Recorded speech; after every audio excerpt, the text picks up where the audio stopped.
Hello, this is John Claydon, Contracts, Claims and Disputes. Welcome back. Here we have a short video on the use of a SWOT analysis in connection with the submission of claims or possibly disputes. As always, please like, share and subscribe.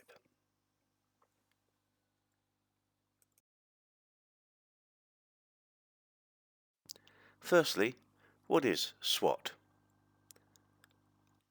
SWOT, SWOT, is an acronym for strengths, weaknesses, opportunities and threats. A SWOT analysis is a tool by which managers can measure the pros and cons of a certain plan of action, thus helping them to reach an optimum strategy. In particular, a SWOT analysis focuses on internal strengths and weaknesses and external threats and opportunities. In the context of claims or disputes, it is useful to balance the benefits that might accrue versus the harm that might arise.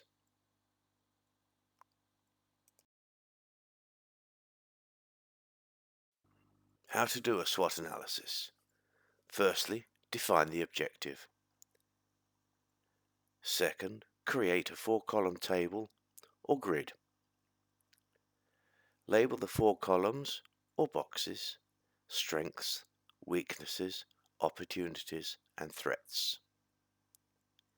Enter the perceived strengths, weaknesses, opportunities and threats in the appropriate column or box. Arrive at a decision.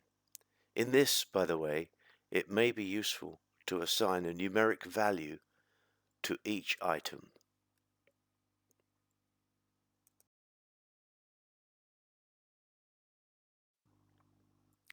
So the objective is, should a claim be submitted? The left 2 columns are internal factors, strengths and weaknesses, and the right 2 columns, external factors, opportunities and threats.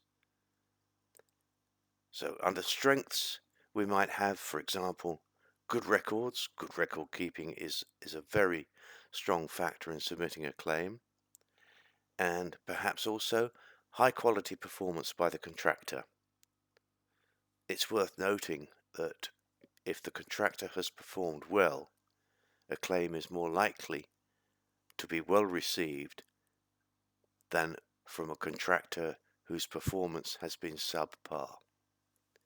Weaknesses. There may be few notices. Many contractors fail at this obvious step. And secondly, the cost overruns equal no profit. As to external factors, opportunities, of course, we have increased revenue. Threats, we have the possibility, some might say probability, of the rupture of good relations with the owner. This is of particular importance if the owner is a regular ongoing client rather than a one-off.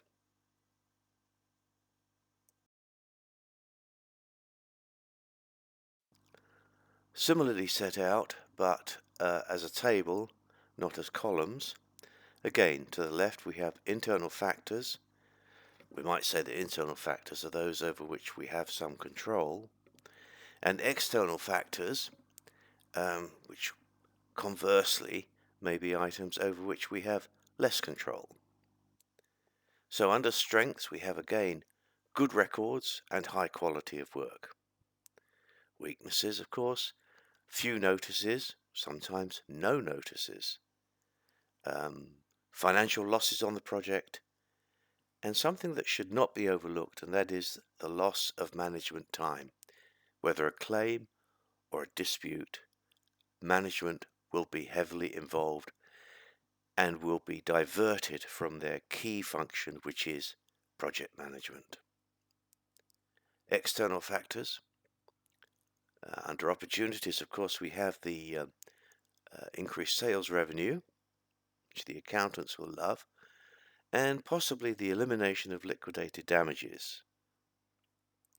As for threats, again, good relations with the owner are likely to suffer, and if we have too aggressive a stance, we could fall into litigation quite quickly, and the only winners there are the legal professionals. If the client is one for whom we do lots of work rather than just a one-off, we are likely to be excluded from their future tender list.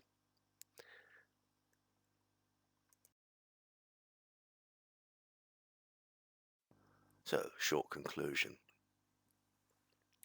Having set down all the possible items in the table, and the tables I show only just have a few items as examples, we need to review and consider the strategy with the management team and decide whether the potential benefits do indeed outweigh the risk of harm, and then we can proceed accordingly.